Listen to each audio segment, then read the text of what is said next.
update on the Shannon Sharp saga. All right. Disturbing audio of Shannon Sharp exposed. We're going to get into it. Here it is. Well, what, Gabby? Well, you're coming to LA tomorrow? Yes. Well, I don't know why you want to go out. Don't worry about it, Gabby. Well, okay. Okay, what? Well, I'm not really interested in getting choked, so I guess we're going. Yeah. I might choke you in public. Big black guy chokes small white woman.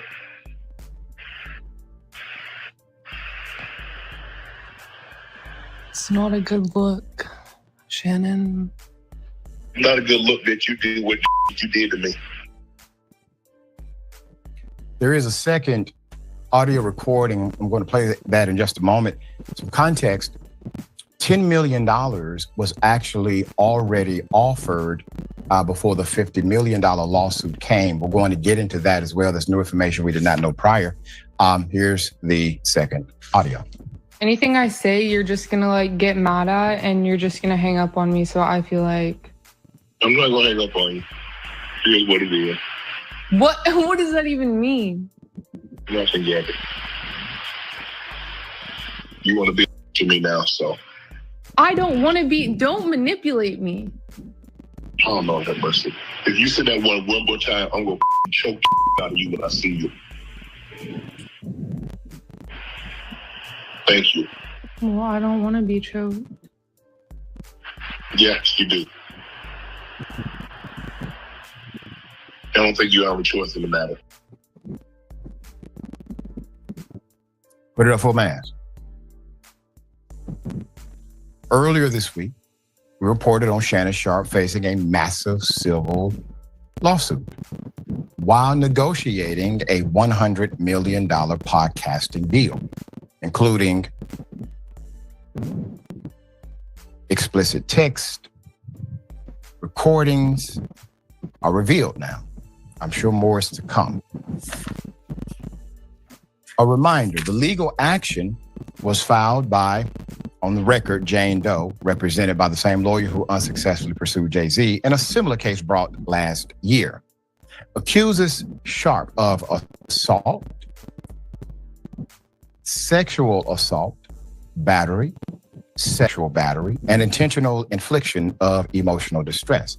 The lawsuit filed on April 20th by the unidentified woman alleges that Sharp sexually assaulted her multiple times in late 2024 and early 2025. And I want to remind everyone that while this is a civil case, this could and is likely under investigation criminally. There is no suspended statute of limitation here. They are well within the statute of limitation to investigate as a criminal matter. So some have been asking about that, and yeah, he's not out of the statute of limitation for charges, potentially. According to the complaint, the New York Post reports the woman claims she and Sharp were in a, quote, rocky consensual relationship for nearly 2 years before the alleged incidents occurred.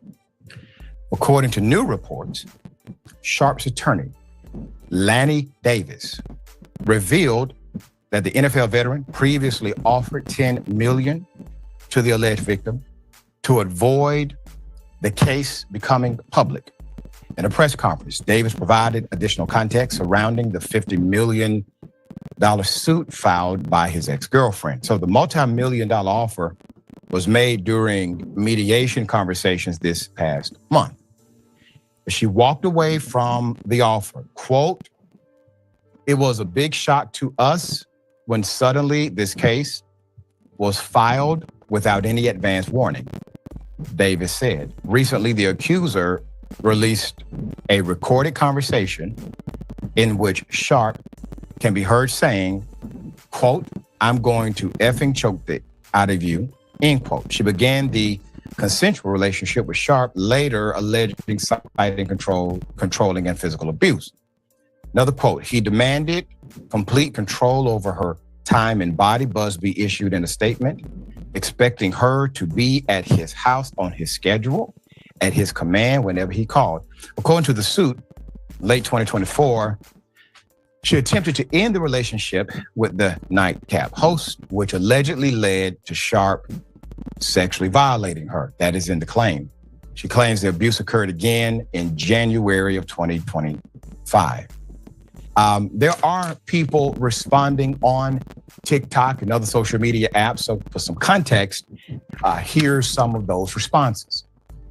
And y'all wonder why Tracy Ellis Ross is happily single. And as far as we know, Regina King is single and Regina Hall is single and Nia Long is now single, because the men in their proximity, their direct proximity, not only their proximity, their age mates, out here doing like Shannon Sharp. Shannon Sharp is a prime example of all of these men talking about women they just gonna be alone. But behind the scenes, you texted a 19-year-old teenager about big black.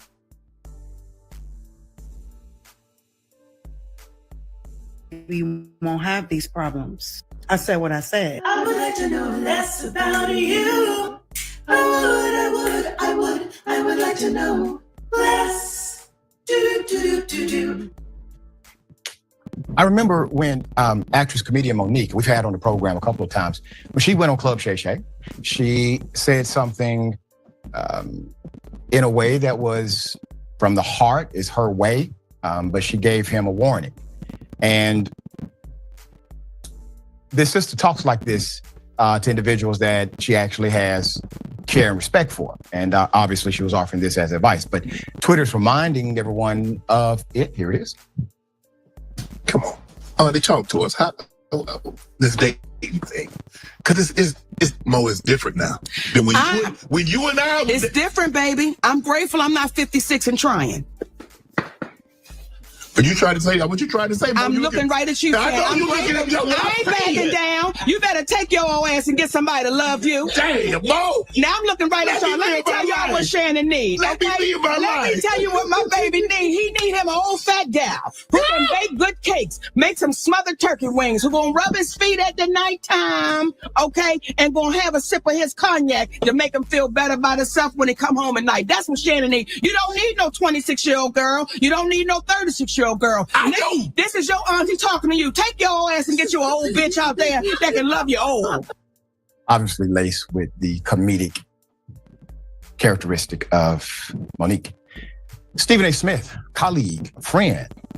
I actually watched his podcast when he went live to discuss this. Obviously, a significant situation and probably an uncomfortable one. Stephen A. Smith reveals what ESPN heads think about explosive Shannon Sharp allegations. Quote, to be clear, even though this podcast is owned and operated by me solely, it does not mean that I'm going to be dismissive of ESPN, who employs me in my daytime job on First Takes. So I sit here before you today, letting you know that they are aware, Smith said.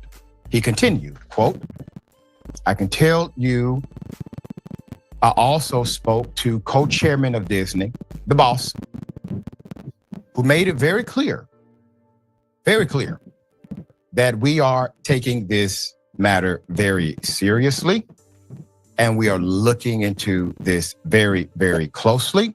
Once we gather as many facts as we possibly can, we will go from there.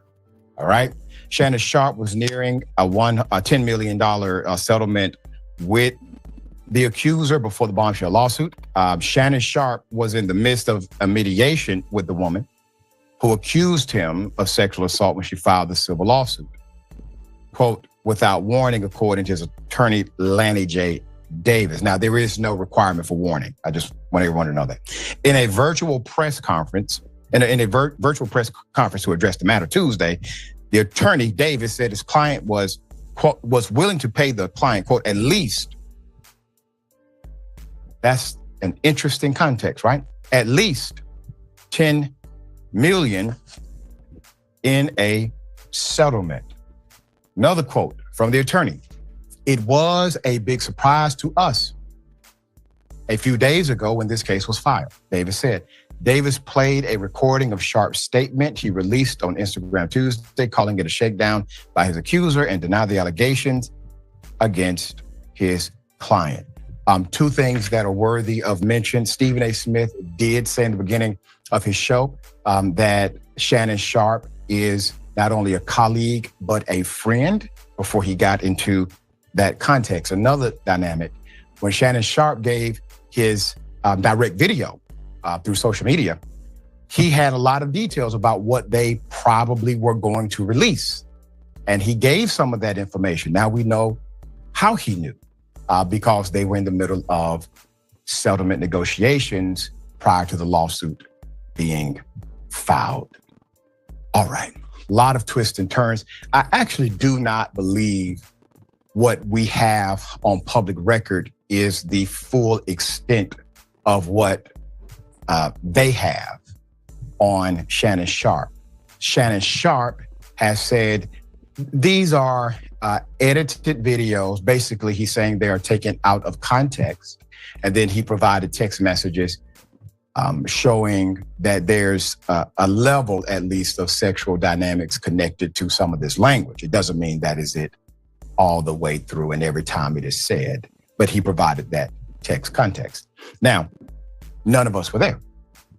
And no matter what happens, none of us will ever have been there.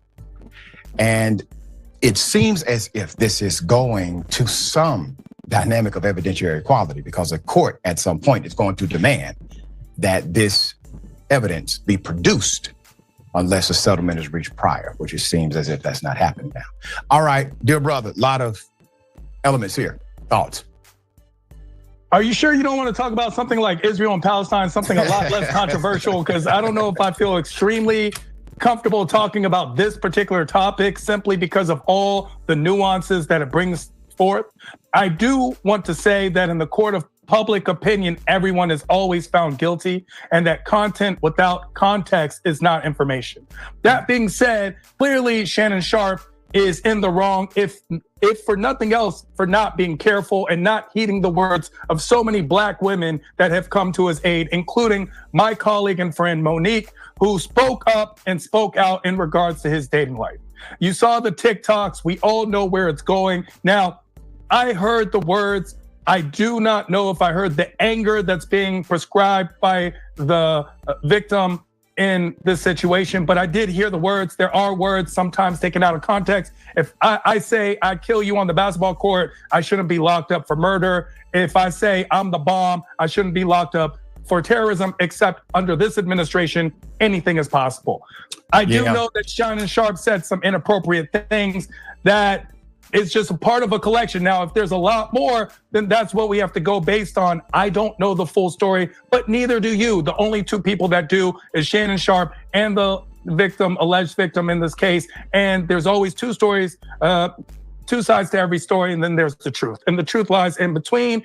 I do know that this isn't the first time that white women's tears have created this animosity towards a Black male. I also know that it's not the first time that someone we consider a celebrity or famous has done something possibly wrong, and we defend them instead of the victim. So a lot is yet to be seen.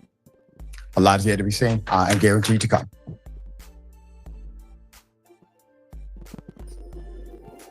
Great ideas can come from anywhere. With Wix, you decide where they go. Put your ideas into play with AI and watch them shape every